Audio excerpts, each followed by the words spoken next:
Hello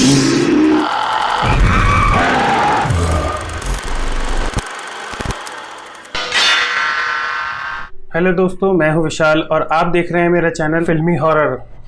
आज हम देखेंगे सन्नाटा फिल्म का शॉर्ट वर्जन। ये फिल्म 1981 में आई थी। हाँ मेरा साहब, मैं वसीयत को बिल्कुल बदलना चाहता हूँ। नहीं, मैं कल ही होटल छोड़ रहा हूँ। मेरे नाम लिखी वसीयत बदलना चाहते हो? मुझ पे शक हो गया कि तुम्हारी बेटी को रास्ते से हटा के तुम्हारी जायदाद का मालिक मैं ना बन जाऊं? हाँ, तुम्हारी जायदाद अब मेरी ही होके रहेगी, चाहे इसके लिए मुझे तुम्हारी जान ही क्यों न लगे।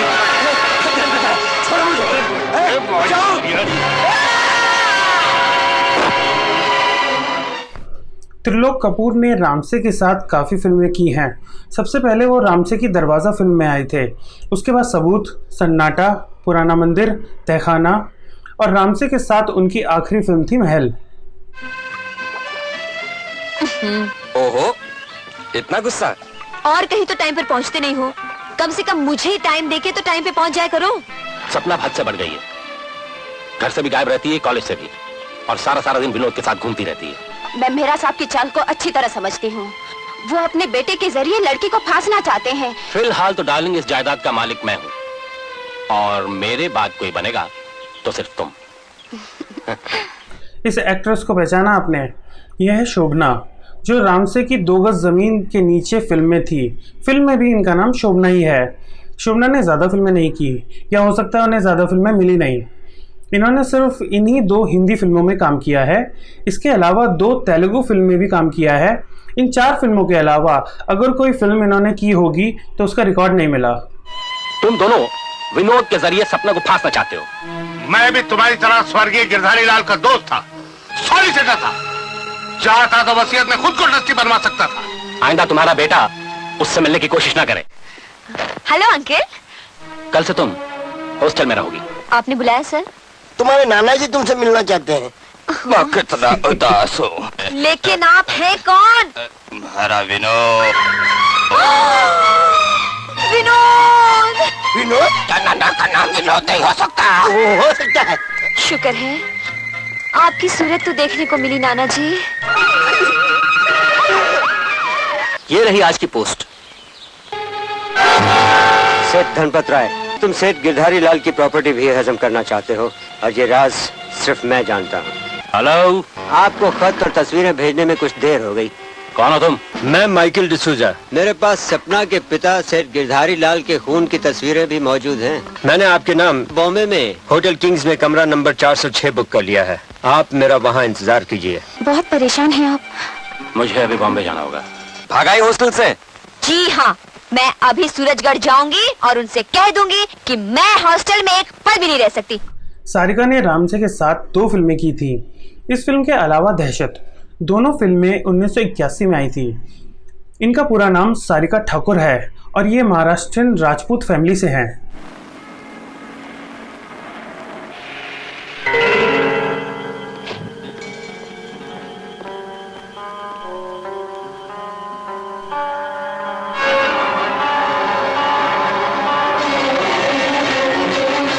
हेलो, मैं सेठ धनपत राय का सेक्रेटरी हूँ।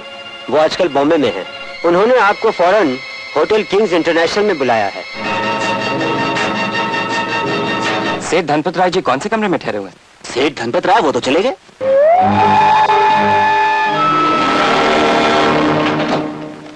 सपना, मुझे होटल बुलाकर खुद होटल छोड़ के चले गए। अब तो सूरजगढ़ जाना ही पड़ेगा। जब दीपक पराशर ने यह फिल्म साइन की थी तब रिसेंटली उनकी कुछ फिल्में हिट हुई थी, जैसे इंसाफ का तराजू, आप तो ऐसे ना थे, श्रद्धांजलि, और वो निकाह फिल्म में भी काम कर रहे थे। आसपास कोई रेस्ट हाउस होगा, वहीं ठहरते हैं। हेलो, कोई है? मुझे नहीं लगता कोई है। हाँ। कौन चाहिए आपको? आज रात के लिए कमरा चाहिए। कमान, मैं तुम्हारे साथ हूँ। मुझे वापस ले चलो।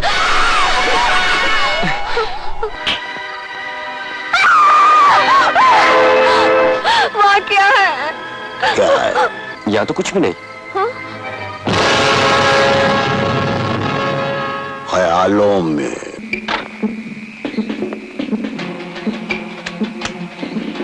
कौन हो तुम? लेकिन आप कौन है? मैं यहाँ का चौकीदार हूँ। तो वो कौन था? वो काले कोट वाला, जी सब पे काली टोपी भी थी, जी हाँ कपड़े फटे हुए थे। जी बिल्कुल। तो जरूर वो मर्जमान होगा। मर्जमान और रूबिया, दो सच्चे प्रेमी, जिन्हें मरे हुए पूरे 25 साल हो गए हैं।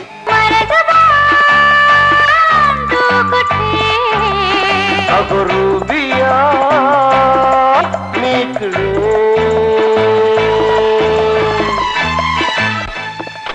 ये गाना महमूद ने खुद ही गाया था। ऐसे गाने महमूद की खासियत थी। ख्यालों में, भूत बंगला, उन पर ऐसे कई गाने फिल्माए गए थे। पुरानी ज़्यादातर फिल्मों में कॉमेडियन के लिए भी कम से कम एक गाना होता था, जो आजकल की फिल्मों में नहीं होता। महमूद इसमें जयश्री टी के साथ भूत बने हैं, जो ये गाना गाते हैं। इस फिल्म में महमूद का स्पेशल अपीयरेंस है। उन्होंने छोटा सा रोल किया है, लेकिन इसी साल 1981 में आई रामसे की फिल्म होटल में उनका थोड़ा बड़ा रोल है। महमूद ने रामसे के साथ सिर्फ ये 2 फिल्में ही की हैं। अरे सपना बेटी, तुम आ गई? सेठ जी आपके साथ नहीं आए? हाँ, उन्होंने हमें फोन किया था, लेकिन जब हम उनके होटल पहुंचे वो होटल छोड़ चुके थे। ये तो बहुत भारी है।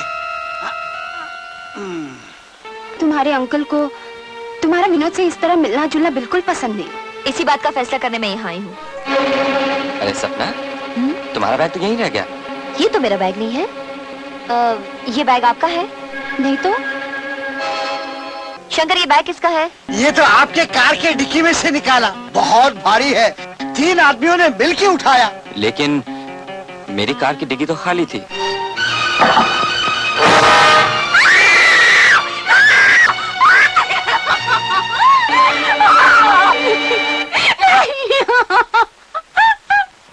पोस्टमार्टम की रिपोर्ट के मुताबिक सेठ धनपत राय को इस मफलर से गला घोट के मार दिया गया और ये कत्ल मंगल की शाम 7 और 8 बजे के दरमियान हुआ। होटल के मैनेजर और वेटर्स के बयान के मुताबिक धनपत राय ने होटल 7:10 पे छोड़ दिया था। इंक्वायरी के वक्त ये हमें वहां से तस्वीरें मिली हैं। आदमी शौकीन मालूम होता है। ये लड़की हमें मिल जाए तो इस केस में काफी मदद हो सकती है। विनोद मेहरा का इस फिल्म में छोटा सा रोल है। फिल्म लाइन में ए ग्रेड एक्टर के लिए इसे स्पेशल अपीयरेंस कहते हैं। फिल्म में उन्होंने सीआईडी इंस्पेक्टर का रोल किया है। हो सपना। रोजी आंटी, तुमने हमेशा मुझे माँ का प्यार दिया है, अब तुम्हें यही रहना होगा।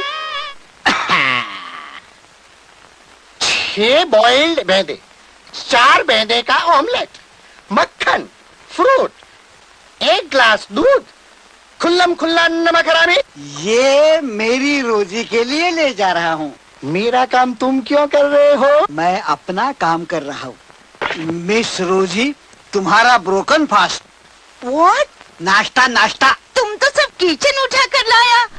फिल्म में समय समय पर कई कॉमेडियन आए हैं, नहीं तो अक्सर एक फिल्म में 1 या 2 कॉमेडियन ही होते हैं।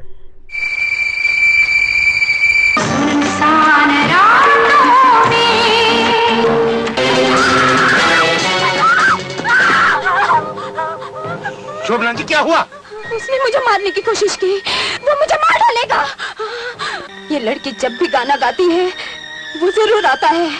ये दरार देख रहे हैं आप, बस इसी से निकलता है वो नाकाम आशिक जिसका नाम रामू था। ये आज से 40 साल पहले की बात है। इस हवेली का मालिक एक बहुत ही जालिम और संगदिल इंसान था। उसकी खूबसूरत बेटी को अपने नौकर रामू से इश्क हो गया। लड़की हमेशा रात को यही गाना गाकर उसे बुलाती थी। लड़की के बाप को दोनों के इश्क का पता चल गया और उस जालिम इंसान ने रामू के झोपड़े को आग लगा दी। रामू उसमें जिंदा जल गया और फिर उसकी लाश को इस दीवार में दफन कर दिया गया। उस लड़की का क्या हुआ? उसने खुदकशी कर ली। तब से आज तक कभी न कभी वो लड़की गाना गाकर अपने बिछड़े हुए महबूब को पुकारती है और रामू उससे मिलने आता है। जिस दिन ऐसा होता है समझ लो किसी न किसी की मौत यकीनन है। फिल्म में हॉरर, सस्पेंस, थ्रिल सब कुछ है। फिल्म में बड़े एक्टर तो नहीं है, लेकिन सभी ने अपना किरदार बखूबी निभाया है।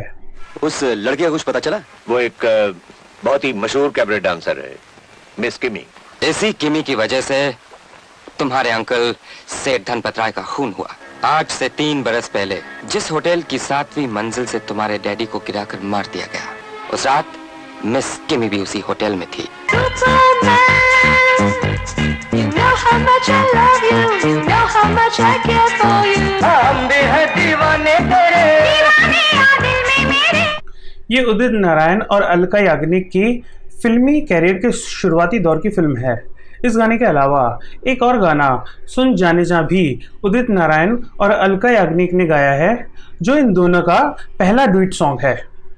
आप मुझे नहीं जानती, लेकिन इन्हें जरूर पहचानती होंगी। मैंने इन्हें कभी देखा नहीं। शायद याद आ जाए।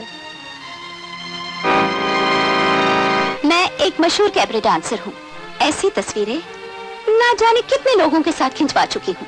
इस आदमी का खून हो चुका है। खून? इन्हीं तस्वीरों के जरिए किसी ने उन्हें ब्लैकमेल किया था, और अब आप मुझे बताएंगी कि वो ब्लैकमेलर कौन है। मैं किसी ब्लैकमेलर को नहीं जानती। इन तस्वीरों को बार बार देखो, मुझे यकीन है तुम्हें सब कुछ याद आ जाएगा। कौन है?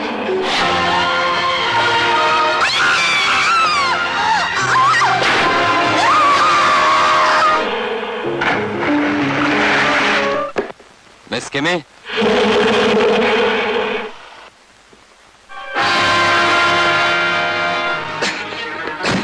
क्या हुआ? खून। फिल्म की स्टोरी कसी हुई लगती है। हर सिचुएशन एक दूसरे से जुड़ी हुई है। कोई भी सिचुएशन बेकार नहीं लगती। वैसे वीराना, तहखाना, दो गज ज़मीन के नीचे और रामसे की बाकी हिट फिल्मों के बराबर तो नहीं है, लेकिन बहुत सी थ्रिलर मूवी से अच्छी ही है। वसीयत की कॉपी बॉम्बे से आ गई। इसमें लिखा है कि सपना के बालिग होने तक जायदाद के ट्रस्टी धनपत राय और उनकी पत्नी शोभना रहेंगे। सपना के मर जाने के बाद जायदाद के मालिक ये दोनों ट्रस्टी ही रहेंगे। लेकिन एक औरत इतना कुछ कर सकती है, किसी मर्द की मदद भी ले सकती है। ये मुमकिन है। उस हवेली में एक मैनेजर है, विजय। इस पे दस्तखत कर दीजिए। ये क्या है मिस्टर विजय? सेठ जी बंबई जाते वक्त कुछ कैश ले गए थे। ये आप अंकल को दिखा दीजिए। 5 लाख? वो बंबई में सपना के लिए प्रॉपर्टी खरीदने गए थे। कैसी प्रॉपर्टी? जब वही इस दुनिया में नहीं रहे, फिर बहस करने से क्या फायदा मेहरा साहब? जाने दीजिए अंकल। लाइए मिस्टर विजय, मैं साइन कर देती हूँ। शंभू को मालूम है 5 लाख कहाँ गए। शंभू आधी रात को आकर बताएगा। अरे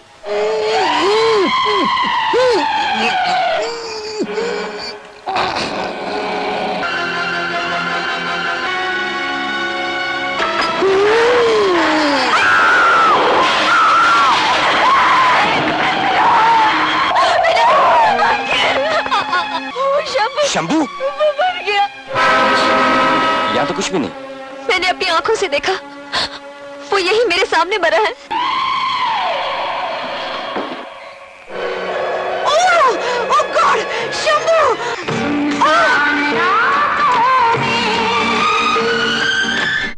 ये गाना लता मंगेशकर ने गाया है। फिल्म का म्यूजिक राजेश रोशन ने दिया था। रामसे के साथ राजेश रोशन की ये पहली फिल्म है। इसके बाद उन्होंने रामसेस के लिए टेलीफोन फिल्म में म्यूजिक दिया था।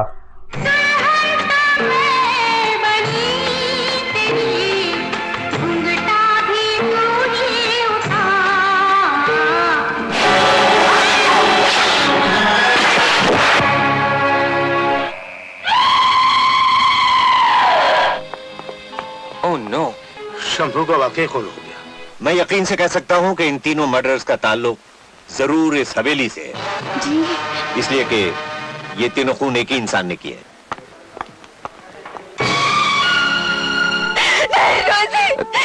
नहीं सपना, नहीं रोजी, तो मुझे अकेला छोड़ के नहीं जा सकती रोजी। आपकी पुलिस कर क्या रही है?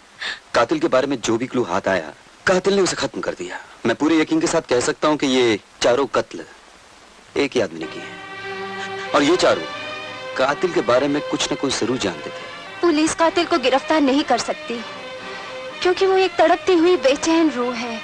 मिस रोजी की भांजी जो हमारे साथ कॉलेज में पढ़ती थी, वो बेचारी बिल्कुल बेसहारा हो गई। मिस्टर विजय, आप आज ही उसे 10,000 रुपए भिजवा दीजिए। रुपया तिजोरी से निकालना पड़ेगा। तिजोरी का नंबर तो सिर्फ आप ही जानती हैं। नंबर मैं आपको बता देती हूँ। सपना, रुपया तुम खुद निकालोगी।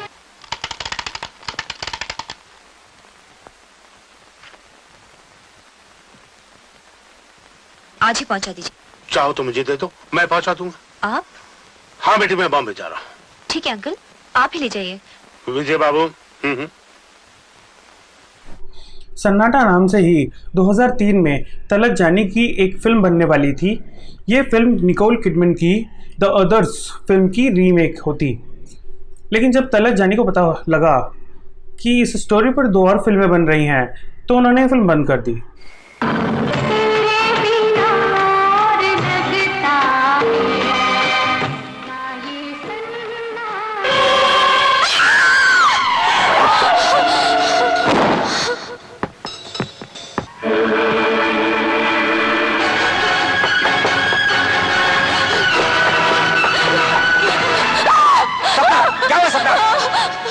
विनोद, विनोद वो मुझे मार डालेगा विनोद, वो बहुत भयानक है विनोद, उसका हाथ मुंह चला हुआ है विनोद। यहाँ तो कोई भी नहीं सपना। वो यही कही है। आज उसकी मौत नहीं आई, तिजोरी का नंबर पूछ कर ही मारना उसे। कल रात को काली गुफाओं के पास मैं तुमसे मिलूंगी, प्लीज जाओ ना।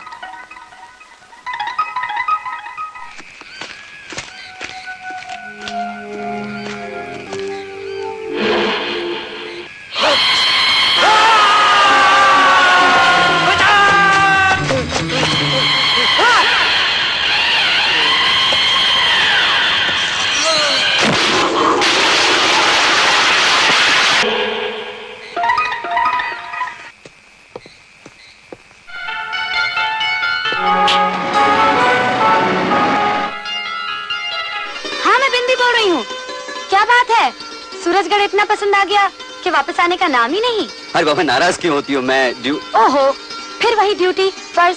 मैं बहुत जल्द बॉम्बे आ रहा हूँ। Okay bye. बिंदिया गोस्वामी का भी इस फिल्म में स्पेशल अपीयरेंस था। ये सिर्फ इसी एक सीन में है। उनका विनोद मेहरा की पत्नी का रोल है। आओ मेरे साथ।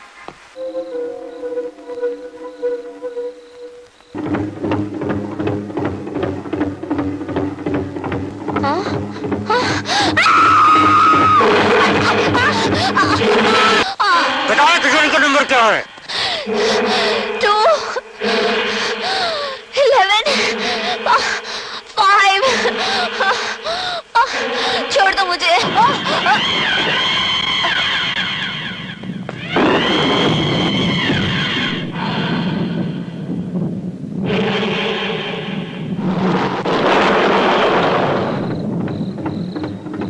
रामसे की 2 गज जमीन के नीचे फिल्म में भी ऐसी ही सिचुएशन थी जो शोभना ने ही निभाई थी।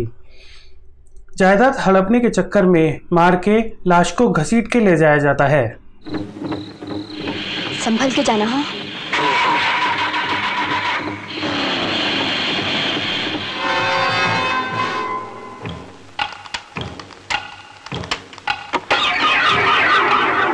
ये सिचुएशन भी 2 गज जमीन के नीचे फिल्म की सेम है।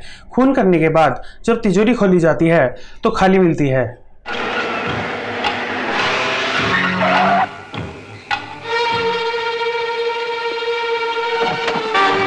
हाँ, क्यों? Well done Vinod. Thank you Amit.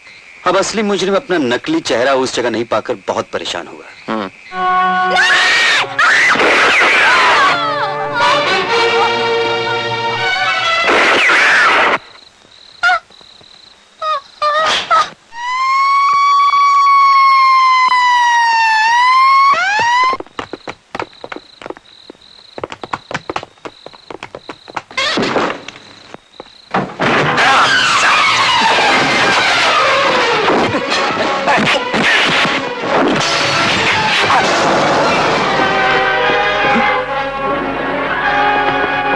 तुम्हारे खून का खेल खत्म हो चुका है सेठ धनपत राय। ये सेठ धनपत राय इंसान के लिबास में एक खूंखार भेड़िया है।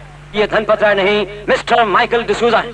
ये माइकल डिसूजा नहीं बल्कि खुद खूनी सेठ धनपत राय ही है। तहखाने में छुपा कर रखा ये नकली चेहरा जब मेरे हाथों में आया, मैंने ये नकली चेहरा मिस्टर विनोद को पहनवा कर उनसे मिस सपना का झूठ मूठ का खून करवाया। तुम आ गए डाले। तिजोरी तो बिल्कुल खाली है। मैं पूछता हूँ कहाँ है मेरा मास्क? मास्क तो तुम पहने हुए थे जब तुमने सपना का खून किया। क्या धोखेबाज, बता कहाँ है तिजोरी का मास्क? जब मैंने तिजोरी खोली तो वो बिल्कुल खाली थी। मैं खूनी हूँ अदालत को यह भी बताओ कि वो लाश किसकी थी जो बैग से बरामद हुई। वो माइकल डिसूजा था, मेरा हमशक्ल। मेरे हमशक्ल होने का नाजायज फायदा उठा के उसने मुझे ब्लैकमेल करने की कोशिश की। तो तुम मेरे हमशक्ल हो, तो वो तस्वीरें तुमने उस बदचलन औरत के साथ खिंचवाई थी ताकि आपसे 5 लाख रुपए वसूल कर सकूं। भरत कपूर इस फिल्म में नेगेटिव रोल में है। इसमें उनका डबल रोल है जो उन्हें ब्लैकमेल करता है और वो उसे मार देते हैं। उनके इस डबल रोल की आवाज़ मैकमोहन ने दी थी। ये लो फोटोग्राफ्स। अजी जब तक ये नेगेटिव्स मेरे पास मौजूद हैं, फोटोग्राफ्स तो बनते ही रहेंगे।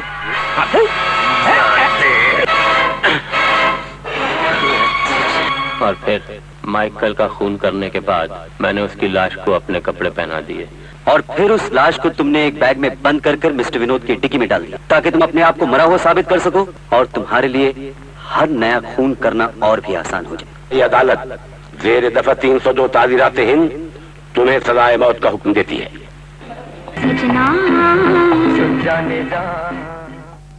दोस्तों, आप लोग कमेंट और लाइक तो करते ही हैं, लेकिन वीडियो शेयर भी ज़रूर करें और ये चैनल सब्सक्राइब करें।